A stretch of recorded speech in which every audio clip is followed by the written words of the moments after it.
Haleluya, haleluya, salam sejahtera dalam kasih Tuhan kita Yesus Kristus. Saya percaya kita dalam kebaikan Tuhan sampai malam ini adalah pemeliharaan Tuhan. Mari saudara, sebelum kita mendengarkan firman, kita tundukkan kepala. Bapa yang baik, Allah yang luar biasa, terima kasih buat pemeliharaan-Mu. Kami mengakui dan menyadari kalau hidup kami ada lagi malam ini, hingga malam ini semua karena cinta Tuhan. Terima kasih Tuhan, kami rindu lagi mendengarkan kebenaran firman-Mu, urapan-Mu atas kami semua. Dalam nama Yesus, haleluya, amin. Saudara-saudara yang kasih Tuhan, kita bersyukur pemeliharaan Tuhan berlaku bagi kita. Dia Allah yang ada dalam segala bentuk situasi. Saya memberi judul renungan ini, New Normal di dalam Yesus. Kita lihat dalam Injil Lukas pasal 5 ayat 20 dan 21. New Normal di dalam Yesus yang pertama adalah dosamu sudah diampuni. Injil Lukas pasal 5 ayat 20 dikatakan ketika Yesus melihat iman mereka, berkatalah ia, "Hai saudara, dosamu sudah diampuni." 21, tetapi ahli-ahli Taurat dan orang-orang Farisi berpikir dalam hatinya, siapakah orang yang menghujat Allah ini? Siapa yang dapat mengampuni dosa selain daripada Allah sendiri? Saudaraku, banyak kesempatan saya memperhatikan Yesus khotbah, benar-benar dia berbicara sebagai Allah. Ini yang tidak dapat dilihat oleh orang Farisi dan ahli Taurat. Yesus menyampaikan perkataan dengan otoritas Allah sendiri. Dia melihat iman mereka dan Yesus katakan, "Hai saudara, dosamu sudah diampuni." Tidak pernah ada seorang nabi dan rasul yang pernah ada yang mereka kenal yang berani mengatakan dosamu sudah diampuni. Karena orang Farisi dan ahli Taurat tahu bagaimana cara proses penghapusan dosa. Ada biaya, ada hewan yang harus dikorbankan. Semuanya harus lewat proses, saudara. Dan ini sangat berbahaya jikalau Yesus seakan-akan mengumbar pengampunan kepada banyak orang berdosa. Karena orang Farisi dan ahli Taurat tahu bagaimana cara penghapusan dosa selama ribuan tahun. Dan mereka tahu, mereka ada datanya siapa yang pernah melakukan ritual penghapusan dosa. Ini yang terjadi di zaman itu, saudara. Di saat mereka mengenal ada orang berdosa yang tidak mengikuti ritual itu, biasanya dia akan dikucilkan dari kaumnya, dia akan didiskriminasi, dia akan dihakimi, dia akan dipisahkan, dia bahkan bisa dirajam, dibunuh atas nama kebenaran. Tetapi Yesus katakan hari itu, "Hai saudara, dosamu sudah diampuni."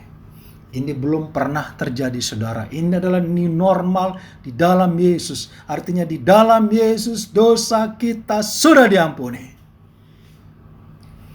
New normal yang kedua, saudara, di dalam Yesus adalah tempat, bukan masalah. Injil Yohanes pasal 4 ayat 19. Ada satu kisah Yesus sedang berbicara, Yesus sedang menginjili seorang perempuan Samaria. Injil Yohanes pasal 4:19 dikatakan, kata perempuan itu kepadanya, "Tuhan, nyata sekarang kepadaku bahwa engkau seorang nabi. Nenek moyang kami menyembah di atas gunung ini, tetapi kamu katakan bahwa Yerusalemlah tempat orang menyembah."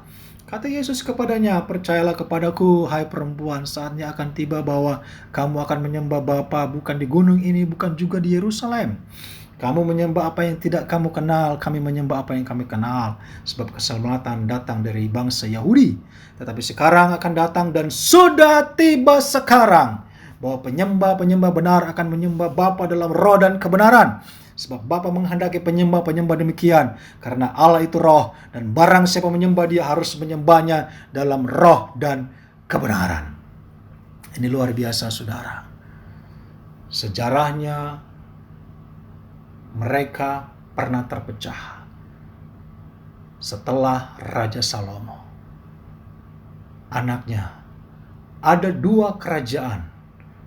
Israel, ibu kotanya Samaria.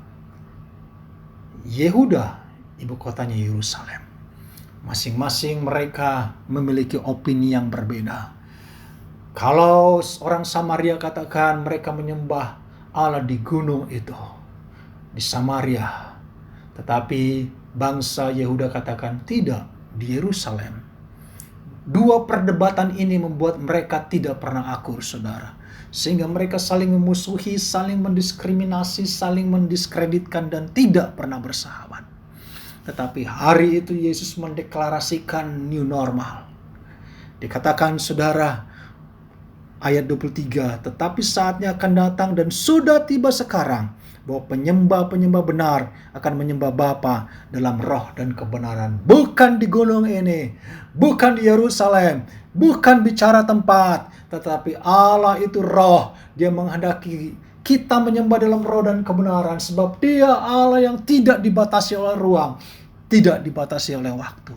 Saudaraku, sekalipun kita saat ini dalam kondisi kita beribadah di rumah kita masing-masing, Allah tetap hadir jikalau engkau menyembah Dia dengan kesungguhan dalam roh dan kebenaran. Kita rindukan kita akan berkumpul kembali di gereja, saudara. Dan di sana pun kita bisa menyembah Dia dalam roh dan kebenaran. Tetapi Yesus katakan kepada perempuan itu, bukan di gunung di mana orang Samaria klaim, bukan di Yerusalem di mana orang Yehuda klaim, tetapi penyembah-penyembah sudah tiba dan sekarang sudah dimulai, bahwa penyembah harus menyembah Bapa dalam roh dan kebenaran, karena Allah adalah roh adanya. Ini luar biasa, saudaraku. New normal yang ketiga adalah engkau sahabatku.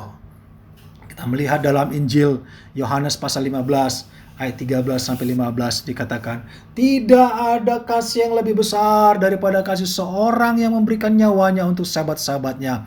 Jikalau kamu berbuat apa yang kuperintahkan kepadamu, aku tidak menyebut kamu lagi hamba, sebab hamba tidak tahu apa yang diperbuat oleh tuannya, tetapi aku menyebut kamu sahabat, karena aku telah memberitahukan kepada kamu segala sesuatu yang telah aku dengar dari Bapakku.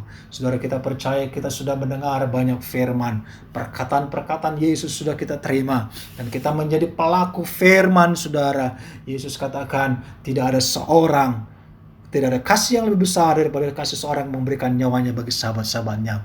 Dan jelas Yesus menunjuk bagi kau dan saya, kamu adalah sahabatku. Ini luar biasa, saudaraku. Belum pernah ada Allah manapun di dunia ini, bentuk apapun sesembahan pujaan orang di dunia ini, yang Allahnya katakan, engkau adalah sahabatku kepada umatnya. Belum ada seorang Allah yang rela mati bagi umatnya, yang ada umatnya yang mati bagi Allahnya. Tetapi Yesus Tuhan kita, Dia mengatakan, engkau sahabatku jika engkau melakukan firmanku. Engkau sahabatku, aku mengasihi engkau karena dan aku sudah rela mati bagi engkau. Ada pendamaian, bukan lagi korban sembelihan domba dan sapi, tetapi Yesus sudah mati dan bangkit buat engkau dan saya. Dia menjadikan tempat buat engkau dan saya. Sehingga saudaraku, dalam Roma 8 ayat 32 dikatakan, Ia yang tidak menyayangkan anaknya sendiri, tetapi yang telah menyerahkannya bagi kita semua, bagaimanakah mungkin Ia tidak mengaruniakan segala sesuatu kepada kita bersama-sama dengan Dia. Artinya saudara, bersama-sama dengan keselamatan itu, pengampunan dosa, bersama-sama dengan kehadiran Tuhan dalam ibadah kita, dalam roh dan kebenaran, bersama-sama dengan status kita menjadi sahabat, Tuhan mengaruniakan kepada kita segala sesuatunya, pemeliharaan yang melimpah, kasih setia yang luar biasa. Percayalah saudara, kalaupun ada new normal ke depan, besok, minggu depan, bulan depan, Tuhan tetap memelihara engkau dengan baik. New normal di dalam Yesus, dosamu diampuni. New normal di dalam Yesus, tempat bukan masalah selama engkau menyembah di dalam roh dan kebenaran. New normal dalam Yesus, kita bersahabat dengan Dia. Sekalipun dunia mengejar persahabatan dengan orang-orang penting, pemuka-pemuka agama penting juga, tetapi jauh lebih indah jika engkau dan saya bersahabat dengan Yesus. Mari kita tundukkan kepala. Bapa yang baik, Allah yang luar biasa, terima kasih berfirman malam ini Tuhan. Kami ada lagi karena kasih Tuhan. Syukur buat new normal di dalam Yesus. Engkau Allah yang luar biasa. Pelihara terus kami Bapa dalam kebaikan-Mu. Immanuel tetap ada bersama dengan kami. Doa kami, kuatkan umat-Mu, kuatkan kami semua, berkati umat-Mu, berkati kami semua, juga berkati bangsa dan negara kami, presiden, kepala daerah, TNI, Polri, tugas gugus COVID-19, para medis, relawan, dokter, semua Tuhan mampukan mereka. Pulihkan ekonomi negara kami Bapa, pulihkan negara kami, sehatkan kami semua, supaya kami dapat lagi beribadah kepada Engkau, bersama-sama mengagungkan nama Tuhan. Terima kasih Tuhan Yesus, dalam nama Yesus kami bersyukur. Haleluya, amin.